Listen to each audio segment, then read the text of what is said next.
ของแต่ละห้องนะ ซึ่งประกอบมีอย่างเดียว งานประกวดการปรุงแต่งอาหารบรรดาเผ่าของน้องนักเรียนเนาะ ส่วนประกอบก็มีเฮ็ดมีข่าผักเทียม วันนี้วันที่ 11 เมษายน 2025อ้าวเสิร์ฟน้ำ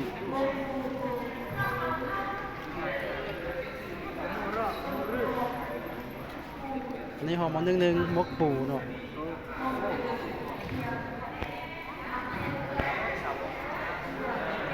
ซิมกรรมการ1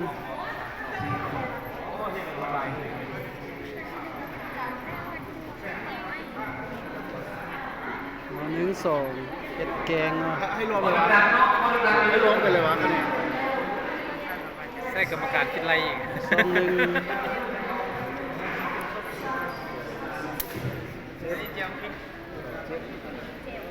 อันนี้ก็หลามเครื่องซ่อนเนาะก็จะแซ่บการประดับประดาโมเมนต์ธรรมดานี่ผู้เซิร์นซิมอาหาร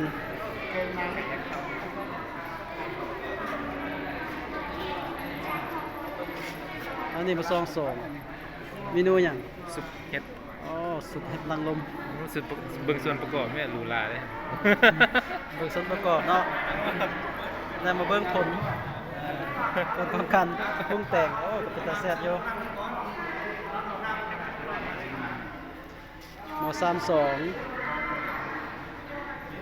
เอาหมอ31อยู่ใส่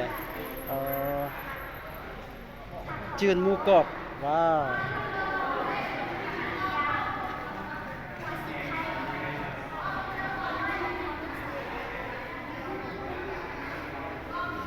หมอ31เฮ็ดเมนูหยัง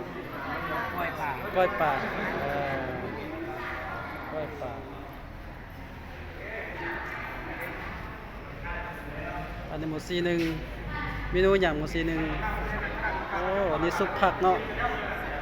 ซุปผักอาหารเผาลาวเฮาซุปผักรวมมิตรเนาะบ่ได้เฉพาะเจาะจงอันนี้ผู้เสิร์ฟซิมหมู42เปิดลายได้เปิดลายหมด ลองเห็นเอาไม้เข้าใกล้ศพนี่เด้อให้มันดังเลยเด้อ พ่อหยัง คะแนน คะแนนบอลเนาะ หากินแล้วสิ อ๋อเป็นตาแซ่บยิ้มกระบวดเลยเนาะยิ้มอันนี้หม้ออย่างนี้43เนาะเมนูอย่างลาบหมูอ๋อลาบหมูเผาอาคาเด้อนี่เด้อลาบหมูลาดหมู42 51เนาะเมนูอย่าง ใส่ชิ้น โอ้หมกเผ็ดใหญ่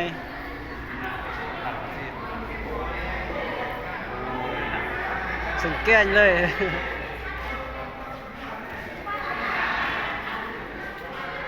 ยิ้มโอ้เมนูซ่ามะเขือเนาะ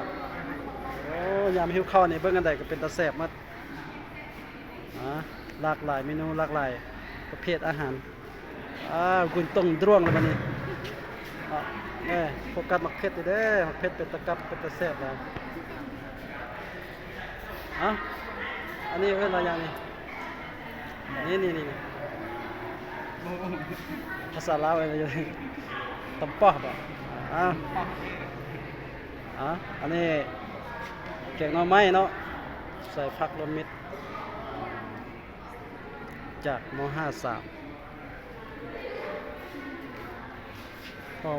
ห้องม.61โอ้นี่แหละตัวเด็ดเนาะ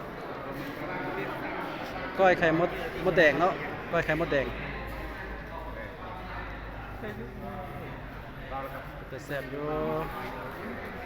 คันก้อยมดบ่ได้หรอปีหน้าบ่ต้องให้เขาใส่มันซอกยากเปิดให้มือกล้องมึงดิ อันนี้แมน มดบ่บ่ ออกบอลเนาะเอาลาบบอลใส่นางเนาะเครื่องกับคอมเมนต์อาหารเขาเล่าเพิ่นเอาแม่จะไปลำแล้วก็หลับที่ร้อนหมด7อย่างนี้7 1บ่เมนูหยังเอาลาม ใส่ตัวอย่างนี้ จากนั้นครับ ลำซีนเนาะลำซีนแห้ง จะต้องได้แค่เป็นสีมาลองเขียนเอาอีกนะครับ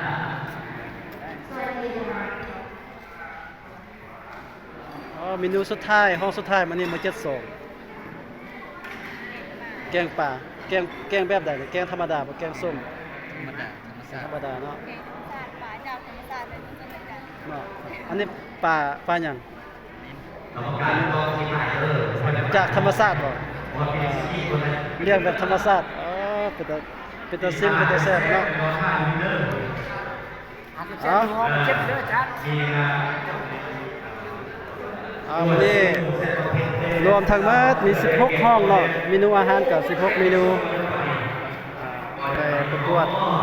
การแข่งขันประกวดปรุงแต่งอาหารบรรดาเผ่าแล้วก็เฉลิมฉลองวันบุญสงกรานต์ปีใหม่ลาว2025อยู่ที่โรงเรียนสามัญกินนชนเผ่าอุดมไซเนาะ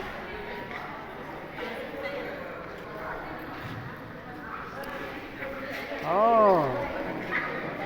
เด่นเกาะรกยอกอดอุ่นตาเด้อเนอะ